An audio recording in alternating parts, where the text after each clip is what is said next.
शंकर मुड़ू पानी बहे झर झर हो बाबा हरि शंकर जन्म मरण वर्षा हो नहीं कोई पारे बापुसा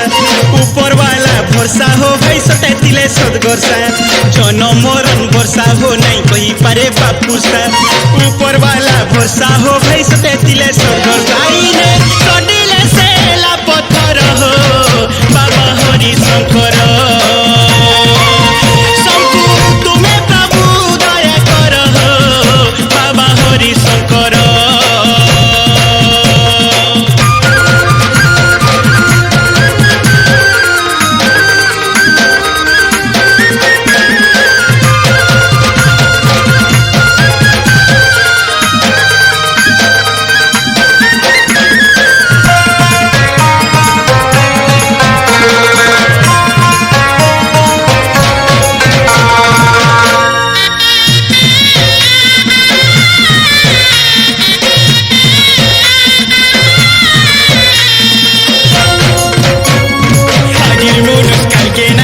सिथिरे नहीं आस देइथिले पाई बुनीथिले दाई करबु बेले चाष करबु बेले चाष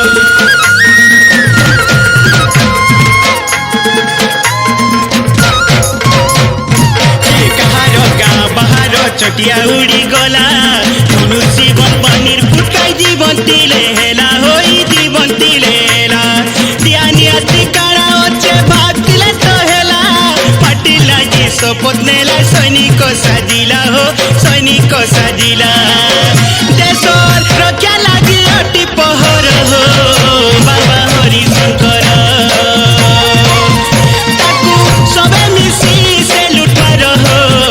बाबा हरि शंकर ताकू सबे मिसी से लुटार हो बाबा हरि शंकर बाबा हरि शंकर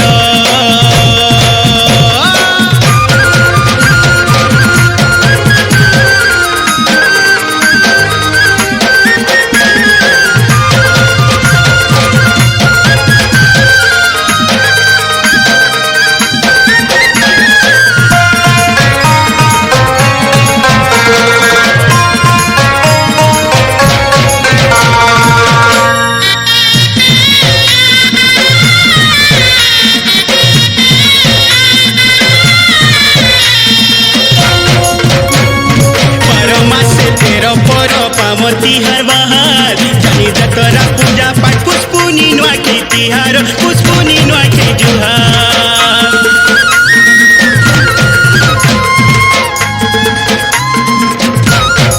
भगवान रूपे दात राम सबु सेवा कला सुख शांति पुलिस आमर केते चासी पिला हो केते चासी पिला बंद मार्दन पर्वते हेइया चौहा से पाले नु सिंह नाथ केते मन लोभा हो केते मन लोभा पुरी के मुसार खणी पत्थर हो बाबा हरि शंकर कति मुकतिर गंगाधर हो बाबा हरि शंकर शंकु तुम्हें प्रभु दया कर हो बाबा हरि शंकर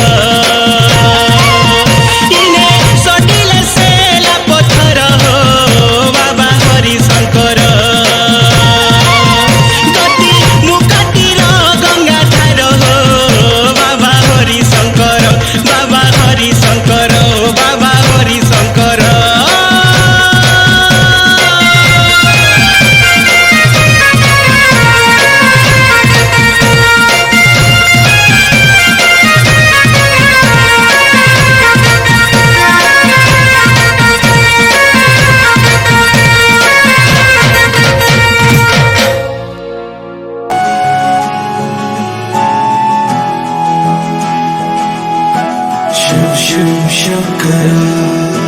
शिव शिव शंकरा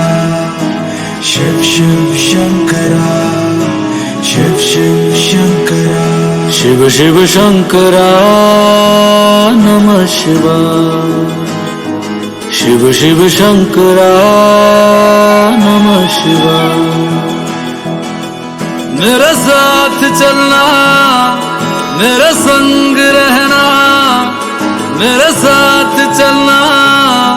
मेरे संग रहना, मेरे कष्टों को भस्म करना। शिव शिव शंकरा नमः शिवाय, शिव शिव शंकरा नमः शिवाय। माथे पे तेरे चंदा विराजे, गंगा जटा के बीच समाये शंकरा। काल भी तू है, महाकाल तू है, त्रिलोक भी तू, शिव भी तू ही शंकरा। मेरा भोला है भंडारी, करे सबकी है रखवाली। चाहे राजा हो या भिखारी, सुनता सबकी बारी बारी। शिव शिव शंकरा नमः शिवाय, शिव शिव शंकरा